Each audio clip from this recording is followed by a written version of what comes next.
Me Too has been now approaching 10 years hence? I often hear from men that they are now more reluctant to go up to a woman in a bar or whatever. That there's this problem of fear of being falsely accused of something. And so I think, I believe them, if that. What's up, everybody? Welcome to Matthew and Carlin channel. Today, we are covering a big debate. Did the Me Too movement help women or not?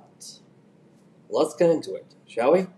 If some men are experiencing that. I'm sure, though, what's gone on is that the men who were already sexually aggressive and likely to actually be, Me Too perpetrators haven't changed their behaviour at all. And the men who started being really careful were probably fine to begin with. If you were a raper, the recent social media campaign probably, they've got a hashtag on Twitter, I'd better stop going around raping. Yeah, which is, I wrote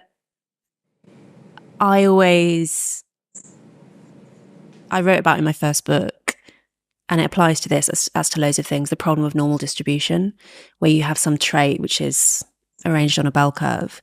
And the problem is that if you apply some intervention, so whatever that is, like a social movement like Me Too or some policy change or whatever, probably what you want to do is you want to actually target one of the tails.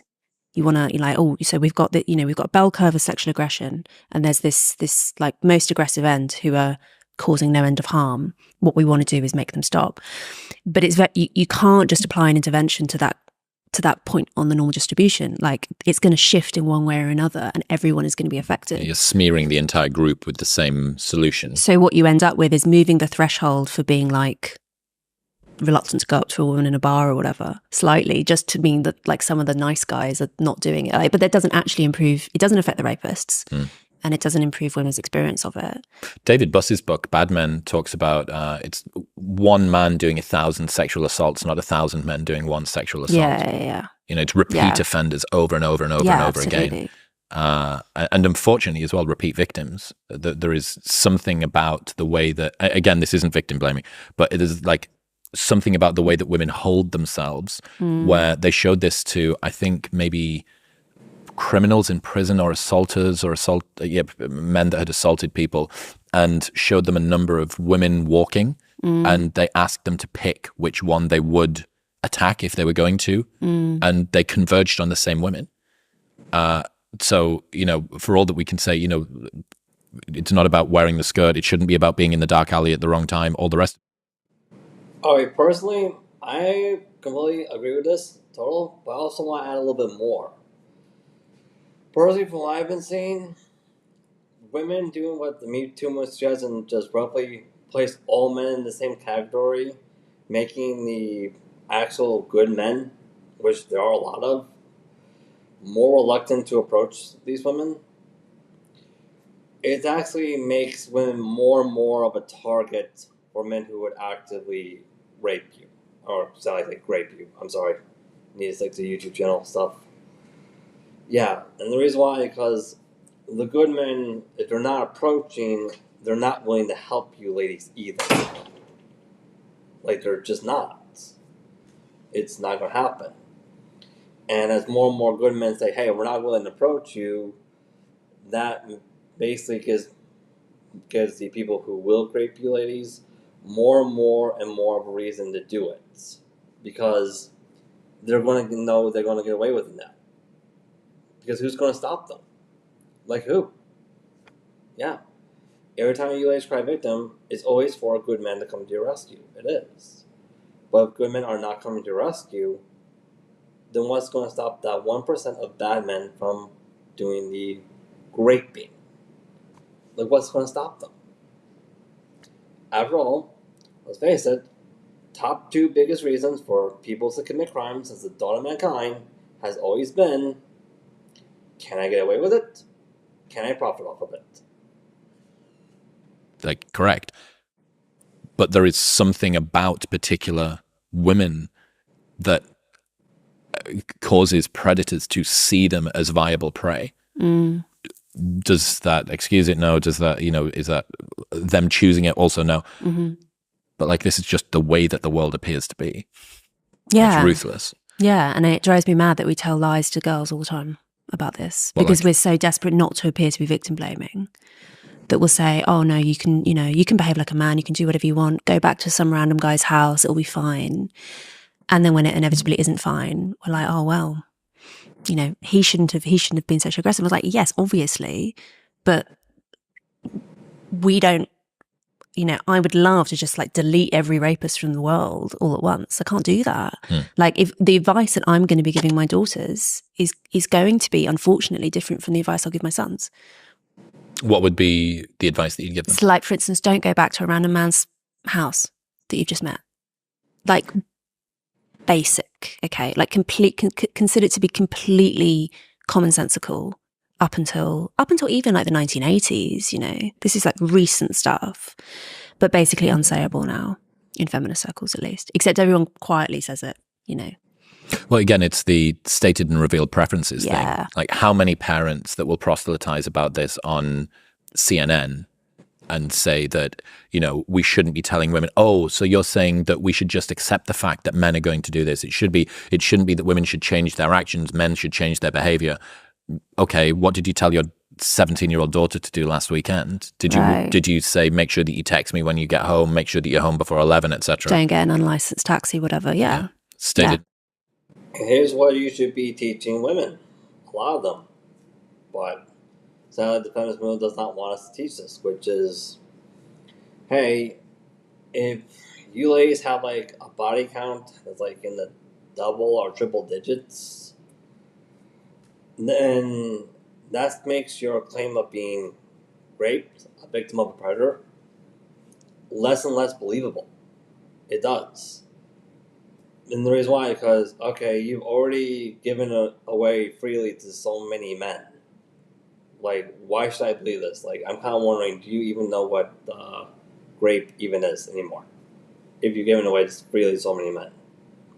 Where vice versa, if you're telling women, like, hey, if you're preserving your virginity for a man who has some serious potential long term, that's your goal, because, like, hey, you want a man who has potential long term to invest in a marriage with you, that's your goal for that. Okay, then that makes your story about being raped more believable, because, hey, you made it perfectly clear where your stance is on this to everybody. But sadly, that's something that the feminist movement does not teach. It does not. It wants to teach just blame men for everything and tell women you can do whatever you want without consequences. Sadly, the Me Too movement or the feminist movement does not add that. It really does not. Reveal preferences. Yeah. And what drives me bananas is that there are some girls who don't actually have parents or friends or whoever who are privately telling them the truth. All they hear is the public misdirection. Oh, this is like the luxury beliefs of Me Too in a way. Yeah. And so I feel as if actually we have a duty, people who are speaking publicly, to tell those girls the truth on the assumption that they're not going to hear it from anyone else. It's the cultural surrogate mothers in a way. Yeah. You've got this line between consensual and good, which I think relates to Me Too as well. What's that? I think that a lot of there's a lot of things that came under the Me Too banner. Some of it was just unambiguously criminal, and, Harvey Weinstein or whatever got sent to prison for criminal acts. A lot of what came up, though, a lot of the stories that got shared were things that weren't actually strictly criminal. It was just like bad behavior. It was behavior that actually in another era you probably would have been called ungentlemanly or something like that. But that vocabulary isn't available to a sort of contemporary feminist who's really bought into the sex positive message. And so they'll tend to just talk about things being consensual or not consensual. And actually the consensual, not consensual bar is like a low one. It's a legal bar. It's not actually a moral bar, really. Like there are a lot of things that a man can do on a first date or whatever that are legal but are bad. Plenty. But we don't really have the vocabulary to describe them. Well, I have a vocabulary to describe it. Definition for legal consent. If the woman is of legal age, or the individual is of legal age, they are completely sober, they did not articulate the word no at the time, then by law, that individual did in fact give legal consent. Under no circumstances are they permitted to take it back. The issue with the Me Too movement is that it's convincing women that, like, hey, we can, if you're born a woman, you can change the definition for legal consent to whatever it is a woman says it is based on her feelings at the time, even though you don't have the legal authority to do that, which is also what causes men to walk away, because we don't want to put up with that. We don't. Bottom line is, ladies, if you did not articulate the word no at the time to that guy, you gave legal consent, whether you like it or not. You did. And by law, you cannot take it back. Sorry, ladies, but that's the truth. And that's unfortunately the truth that a lot of women, because of the Me Too movement, don't want to accept. Not all, but a lot of them. Which is why I try and make, like the feminist case for chivalry. We shouldn't have got rid of that as a concept. Like when you have this, as stark a physical difference and psychological differences between the sexes, 99% of men can kill 99% of women with their bare hands and not vice versa. We have to operate with that recognition. Chivalry in those circumstances is obviously in women's interests, even if occasionally it will mean feeling slightly patronized. Like, who cares? I'm so happy to have the door held open for me and my bags carried. It's completely fine. If it means that someone's not going to assault me. Yeah. Yeah. I mean, this is, I quote you and Mary about this all the time, that it is a straight line from you should hold the door open for a woman to you shouldn't beat your wife. It is one just continuous, women are worthy of protection, and there is an asymmetry between what men and women can do. Yeah. And again, Rob Henderson's coming a couple of days later than you. It's like luxury beliefs all over again. Yeah. Like the women who come from societies where their husbands already knew that beating your wife would be a bad idea, or they had the support networks where that wouldn't be accepted, were trying to deconstruct a support structure that was needed for the underclass women whose husbands had grown up without a father and whose stepdad had beaten them, who just presumed that the way that you were supposed to be in a relationship was to hit your wife. Yeah. I mean, I just, like, Chesterton's fence, like the wisdom of it, this idea from G.K. Chesterton, you come. And as for the discussion of chivalry, well, here in the West, for majority of cases, it is dead. Because just like they said, the definition of chivalry is giving women special treatment because they're born as the weaker of the sexes, which they are. Like, men are physically stronger. The average man can rip the average woman apart with their bare hands. But because of Me Too movement, so many women want to be equals. They do. And because of feminism, they took that to a step further where, hey, if a man demonstrates chivalry to a woman, not all, but a majority of them, instead of it getting rewarded, it either gets shamed at or taken advantage of. And men are saying, we don't want to deal with that. If you're not going to reward us for our chivalry, then you don't get chivalry. Bottom line.